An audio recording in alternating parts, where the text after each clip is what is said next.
আসসালামু আলাইকুম গাইস। দাঁড়ান, একটি কথা শুনে যান, ভিডিওটা টান দিবেন না, ধৈর্য সহকারে দেখে যান। অসৎ লোক কাউকে সৎ লোক ভাবে না, কারণ সে সবাইকে তার মতো অসৎ ভাবে। আসলে এটাই তার অভিজ্ঞতা।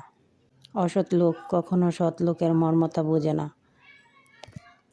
সৎ লোকের নিশ্চুপ ভালোবাসা দেখে মনে করে অসৎ লোকে যে সৎ লোক অনেক বোকা, অসৎ লোক অনেক চালাক। আসলে সৎ লোকের নীরবতা অনেক কিছু প্রকাশ করে, এটা বুঝতে হবে। এটা অসৎ লোক কখনো বুঝতে পারে না। আপনি নিজে চালাক ভেবে সৎ লোককে যতই কষ্ট দেন, সৎ লোকে কখনো প্রতিবাদ করবে না। নীরবে ওই উপর আল্লাহর দিকে তাকাইয়া নিঃশ্বাস যতটা ফেলবে, ততটা নিঃশ্বাসের জবাব একদিন আপনাকে দিতে হবে ইনশাআল্লাহ। গাইস, আপনারা ভালো থাকবেন, সুস্থ থাকবেন, আমাদের জন্য দোয়া করবেন। আমরা যেন ভালো থাকি, সুস্থ থাকি। আসসালামু আলাইকুম, আল্লাহ হাফেজ।